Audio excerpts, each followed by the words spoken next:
गायत्री उपासना करने से हमें बहुत सारी शक्तियाँ और बहुत सारी सिद्धियाँ प्राप्त होती है। गायत्री मंत्र के शुद्ध तरीके से और नियम के अनुसार जप करने से जीवन की हर परेशानियाँ दूर हो जाती है। लेकिन गायत्री मंत्र को अगर आप गलत उच्चारण करते हैं या जप करते समय आप हड़बड़ा कर जप करते हैं तो यह गायत्री मंत्र आपको दुष्परिणाम भी दे सकता है। मित्रों, आइए जानते हैं गायत्री मंत्र के जप से हमें क्या लाभ होता है और गायत्री मंत्र की शक्तियों से हमारे जीवन में क्या परिवर्तन आते हैं। सबसे पहले ये जान लेते हैं कि गायत्री मंत्र की उत्पत्ति कैसे हुई। गायत्री मंत्र वेदों का एक महत्वपूर्ण मंत्र है जिसका महत्ता ओम के बराबर मानी जाती है। यह यजुर्वेद के मंत्र ओम भूर्भुवस्वः और ऋग्वेद के छंद के मेल से बना है।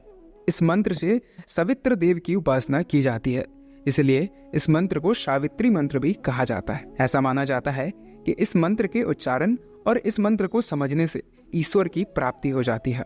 इस मंत्र को श्री गायत्री देवी के स्त्री रूप में पूजा किया जाता है। गायत्री मंत्र 24 अक्षरों से मिलकर बना है।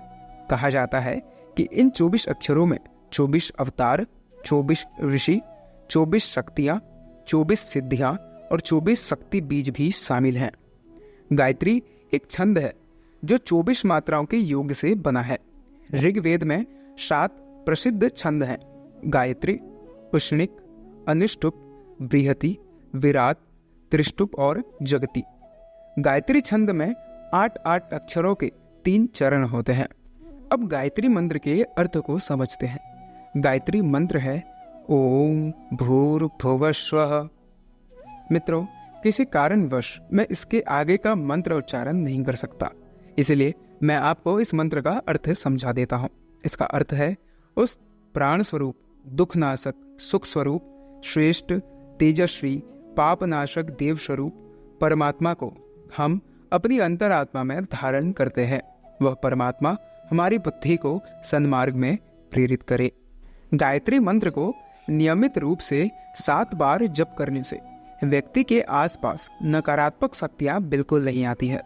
गायत्री मंत्र के जप से कई प्रकार के लाभ होते हैं, जैसे व्यक्ति का तेज बढ़ता है, मानसिक चिंताओं से मुक्ति मिलती है, मेधा शक्ति यानी कि स्मरण शक्ति बढ़ जाती है और साधक अपने मुख से जो भी बोलता है वह सत्य होने लगता है। और ये मैंने स्वयं अनुभव किया है। गायत्री मंत्र के 24 अक्षर 24 शक्तियों और सिद्धियों का प्रतीक माना जाता है। इसी कारण से ऋषियों ने गायत्री मंत्र को सभी प्रकार की मनोकामनाओं को पूर्ण करने वाला मंत्र बताया है। गायत्री मंत्र सर्वप्रथम ऋग्वेद से तैयार हुआ है। गायत्री मंत्र की रचना महर्षि विश्वामित्र जी और सवित्र देव ने किया है। गायत्री मंत्र के पहले जो 3 विहरतियां होती है, भू, भुवः, स्वः, इनके भी अलग अलग उद्देश्य होते हैं। भू का उद्देश्य होता है पृथ्वी लोक, यजुर्वेद, अग्नि, पार्थिव जगत और जागृत अवस्था का सूचक भू होता है। भुवः अंतरिक्ष लोक, यजुर्वेद, वायु देवता, प्राणात्मक जगत और स्वप्नावस्था का सूचक होता है भुवः। स्वः ध्युलोक, सामवेद, आदित्य देवता, मनोमय जगत और सुषुप्ति अवस्था का सूचक होता है स्वः। ओम को गायत्री के आरंभ में रखा गया है। अ, उ, म इन तीनों मात्राओं से ओम का स्वरूप बनता है। अ का अर्थ होता है अग्नि, उ का अर्थ होता है वायु और म का अर्थ होता है आदित्य का प्रतीक। अमेरिकी वैज्ञानिक डॉक्टर हावर्ड स्टाइन गैलोरी ने दुनिया भर के मंत्र, भजन और मंगलाचरणों का अपनी प्रयोगशाला में परीक्षण करने के बाद गायत्री मंत्र को विश्व की सबसे प्रभावशाली मंत्र घोषित किया था।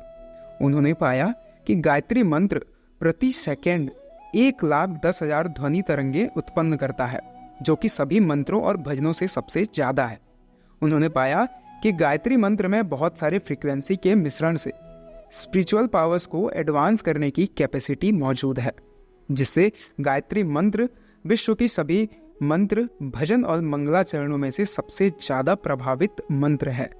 गायत्री मंत्र जप करने के लिए कई नियमों का पालन करना पड़ता है, जैसे कि गायत्री मंत्र का 3 माला जप करना आवश्यक माना गया है। मित्रों, आप कभी भी गायत्री मंत्र का जप करने के लिए बैठते हैं तो आपको माला खंडित नहीं करनी चाहिए। आपको 3 माला अवश्य जप करनी चाहिए। अपने शौच स्नान से निवृत्त होकर जिस स्थान पे आप पहले दिन जप करेंगे उसी स्थान और उसी आसन पर रोज बैठकर जप करना चाहिए। नित्य स्थान और नित्य समय पर अपने कंफर्ट जोन में बैठकर ही रोज गायत्री मंत्र की 3 माला और गायत्री उपासना करनी चाहिए। मित्रों, गायत्री उपासना को लेकर आपके मन में कोई प्रश्न हो तो आप हमें कमेंट में पूछ सकते हैं। मिलते हैं अगली वीडियो में और ऐसी ही वीडियोस को देखने के लिए और सनातन धर्म की कथाओं को जानने के लिए आप हमारे YouTube चैनल को सब्सक्राइब अवश्य करें। जय श्री नारायण। हर हर महादेव।